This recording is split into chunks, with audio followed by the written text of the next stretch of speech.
இந்த நாள் தியானம் எடுக்கப்பட்ட காரியம் 2 ராஜாக்களின் புஸ்தகம் 4ஆம் அதிகாரத்துல நான் பார்க்குறோம். அங்க ஒரு தீர்க்கதரிசியோட புத்திரர் ஒருவனுடைய மனைவி வந்து மரிச்சு போயிட்டா. அவங்க ஹஸ்பண்ட் இறந்து போயிட்டாங்க. அதனால அவங்க மனைவி வந்து எலிசாட்ட வந்து சொல்றாரு, என் பிள்ளைங்கள அவங்க கேட்குறாங்க, கடன் வாங்குறவங்க வந்து என் பிள்ளைய வந்து அடிமைக்கு வந்து கேட்குறாங்க அப்படின்னு சொல்லும்போது, உங்ககிட்ட இப்போ எண்ணெய் வச்சிருக்கேன்னு கேட்கும்போது, என்கிட்ட எண்ணெயை தவிர என்கிட்ட வேற எதுவுமே இல்லை அப்படின்னு சொல்லி அவர் சொல்லுவது பார்க்குறோம் என் வீட்டில். அப்போ ஒன்று எலிசா சொல்றா அந்த இடத்துல, நீ போய் உன்னோட பக்கத்து வீட்டில் போய் எல்லாட்டையும் என்ன பண்ணு, வெறும் பாத்திரத்தை என்ன பண்ணி வாங்கிக்கோ, நீ வாங்கியே உள்ளே போய் உன் பிள்ளைகளோட உள்ளே நின்று கதவை பூட்டி அந்த பாத்திரங்கள் எல்லாவற்றிலும் வார்த்து நிறைத்ததை ஒரு பக்கத்திலே வை என்றார். அவள் அவனிடத்திலிருந்து போய் தன் பிள்ளையுடைய கதவை பூட்டி கொண்டு இவர்கள் பாத்திரங்களை அவனிடத்தில் கொடுக்க அவள் அவைகளை என்ன பண்ணா வார்த்தாள்.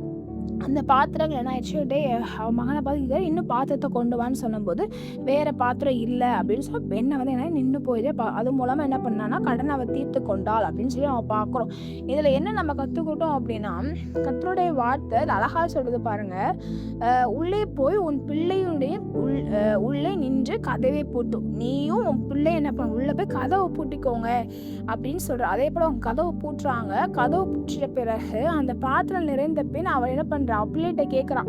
5ஆம் வசனத்தை சொல்ற, தன் பிள்ளைகளுடன் கதவை பூட்டி கொண்டு இவர்கள் பாத்திரங்களை அவரிடத்தில் கொடுக்க அவள் என்ன பண்ண அவைகளை வார்த்தாள். அப்படி இதுல என்ன அர்த்தம் அப்படின்னா, நம்ம வாழ்க்கையில யார் இருக்கணும் அப்படின்னா இயேசு கிறிஸ்துவானவர் இருக்கணும்.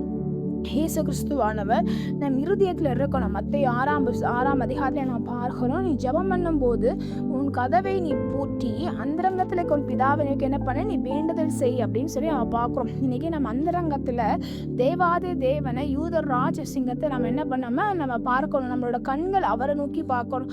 நம்மளோட செவிகள், நம்ம சிந்தனை மண்டலங்கள், எண்ணங்கள், நினைவுகள் எல்லாம் ஏசப்பாவோட கருத்தில் ஒப்பு கொடுத்து அது நிமிடம் நம்ம வாழும்போது கர்த்தர் நம்ம என்ன பண்ணுவார், ஆஸ்வதிக்கிறவர் இருக்கிறார். கர்த்தர் தாமே ஆஸ்வதிப்பாராக.